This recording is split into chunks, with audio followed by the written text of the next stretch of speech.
Welcome to StorySpin. Today's episode, we are diving into family feuds and financial landmines. First up, a marriage crumbles after one very expensive conversation. Let's spin it. I'm leaving my husband tomorrow.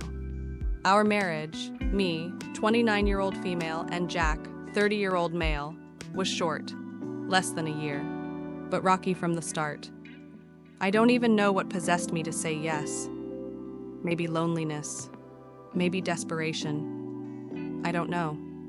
He and his family have always been openly hostile toward my only brother, who's 18. After our parents died, I took him in. They saw him as unnecessary, and it was only after the wedding that I saw how horribly Jack actually treated him. Just for context, my brother lives in our apartment because he wasn't old enough to have his own place. Jack, I'm almost ashamed to say this, is not a very good man. He's lazy. He never does any house chores. My brother ends up doing everything Jack should have done. Jack just sits on his computer all day and goes out drinking with his buddies almost every night. He's never hit me or my brother, but he treats us like we're his caretakers. I'm honestly just sick of it. The last straw? Jack insisted I give him the inheritance money my brother was supposed to get for college. I refused. Money has always been a sore spot for him. I earn about 4 times what he does, and I've always kept our finances separate, thanks to some advice from my lawyer uncle. I fired back during that fight, told him to stop freelancing for pennies and to stay out of our business. In the middle of the fight, he just left, but he forgot his phone. I don't even know what possessed me, but I poked around. And guess what? Not only is he a lazy piece of work with no stable job because he's chasing some passion I don't even understand, he's also cheating on me. I was heartbroken. I cried myself to sleep. Then I called my lawyer uncle. The divorce papers are ready. Jack doesn't know I know about his side piece. He still treats my brother like a nuisance and still demands access to the inheritance. I've kept silent. So has my brother. Tomorrow, Jack's going on a weekend outing with his buddies. While he's gone, I'll pack up my things and leave. The divorce papers will be on the table. I've already cut the lease to our apartment. He'll have until next week to figure out where to go. I've got a place across town now, closer to my relatives. I'll take care of everything else as I go. I deeply regret marrying this man. He's wasted 2 years of my life, and I'm so angry with myself that I didn't see it sooner. But tomorrow I'm leaving him. And I don't care if people think I didn't fight for my marriage. I don't have the energy to deal with a grown effing man who still thinks like a frat boy. OP posted an update 10 days later. It's been a busy weekend. I barely even had time to open my phone. Over the weekend, I moved out with the help of my 2 best friends, my cousin and my uncle. They were amazing. In just a day, we packed up everything and left the apartment. I'm now living closer to my uncle, my mom's little brother, and his family. My brother is just waiting to move into his dorms. My uncle helped me install cameras outside our new place. Thank you, everyone, for the advice. I also changed all my passwords, PIN numbers, and even my phone number. I took a week off work, and thankfully my boss understood and gave me the time. I honestly wish I could have seen Jack's face when he came back to the apartment and found it completely empty. He started calling some of my friends, but they told him they had no idea where I went. I haven't told anyone except my uncle and my closest friends. Jack actually came to my uncle's house, but my uncle kicked him off the property. Jack threatened to contest the divorce, but my uncle gave him an ultimatum: sign it without a fuss or we'll go after him for alimony. Hopefully Jack won't try to make a hassle out of the proceedings. As for me, I'm just happy to be away from him. Even if I get no alimony or divorce settlement, I don't care. From now on, I'll have no contact with Jack or anyone associated with him. It might seem cowardly, but I'd rather avoid all the drama. I'm sure we'll have some kind of drama later, but honestly, as long as he signs those divorce papers, I'll be fine. I finally sat down with my brother and apologized for exposing him to that toxic environment. He was understandably disappointed, but he forgave me. He said he was glad I decided to leave. We cried together over it. And right now, I'm doing everything I can to make it up to him. He's a good kid, a smart and tough cookie, and he deserves so much better. If needed, we'll go to therapy together. He says he's okay and that he was mostly angry on my behalf, but I'll be keeping an eye on him. I haven't adopted the cats yet, because the place is still messy and we're not done unpacking. So, no cat tax for now. Thank you everyone for cheering me on, for all the virtual hugs, and for checking in on me. I didn't expect this much support, and your kindness makes everything feel bearable. A lot of you gave sound advice about health checks, security, and everything else. I'm truly, deeply grateful. Some of the things you mentioned, I hadn't even considered. This might sound cliché or overly simple, but thank you so much. I hope you all have a great day. Final note. We're not from the USA, but our laws regarding marriage and divorce is pretty clean cut. I don't think he'd get any money from me. Okay, for our next one, let's take a quick detour into Am I the A-hole land? It's brief but spicy. Today, I effed up by telling my parents about my inheritance.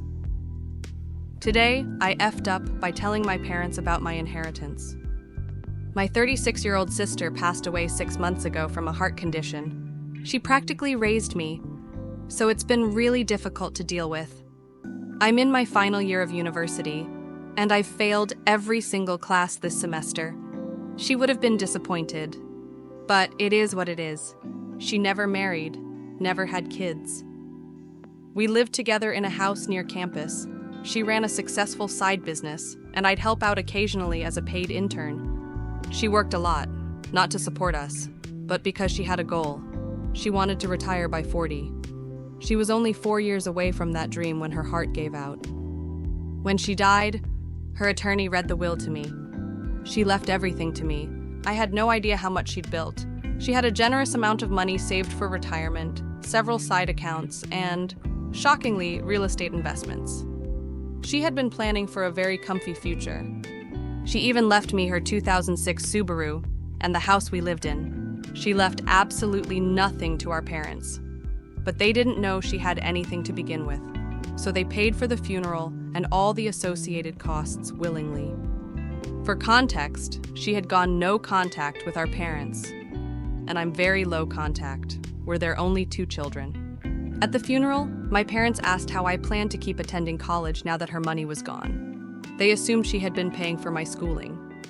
Nope, I have student loans. When they asked about where I'd be living, I just shrugged. At the time, I didn't even know the full details of the will. Fast forward to 2 weeks ago, my parents tried to sell my sister's house, the house I live in. They brought a realtor over and toured the place, and it's all on the security cameras my sister had installed.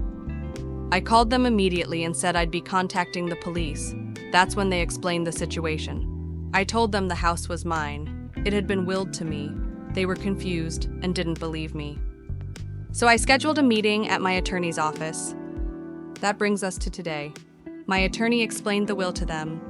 My mother went white as a sheet. My dad started grumbling about suing me for his rightful share of the money and the funeral expenses. My mom started ugly sobbing, insisting the attorney must be wrong, that her daughter would never leave the house to someone like me. The attorney cut the meeting short, and now we're prepping for the inevitable lawsuit. I just want to sleep and avoid all of this. For context, we're not from the USA, but our laws around marriage and inheritance are pretty clear-cut. I don't think they'll be able to get a dime from me. A little more background, my mom's a stay-at-home type, but not the nurturing kind. She's more of a country club wife. My dad is always away on business trips. They call themselves lower upper class. I talked to my professors. 4 out of 6 gave me extensions. The other 2 weren't helpful, but that's fine. I also signed up for my school's grief group. I changed all the locks. I'll be keeping an eye on home insurance, and I might hire a financial advisor. Since my sister and I had degrees in the same field, I plan to continue her business. I'll also need a real estate attorney to help with the leases on her rental properties. It's overwhelming, but I'm trying. I had given my parents a key a few months after she passed. I didn't know they'd try something like this. The will doesn't mention them at all. I'm letting my attorney handle everything. I do plan to reimburse them for the funeral and celebration of life costs. My dad eventually sent me a text. He apologized. He said he wanted to sell the house because of the current market, but won't push me to do anything. I don't know where this will go, but I'll see how it plays out. Update 1 week later. I wasn't able to get extensions for my classes, but the university will allow me to withdraw. I've decided to take a semester break, like many of you suggested. My father told our attorney that he won't challenge the will, but warned us that my mother still plans to.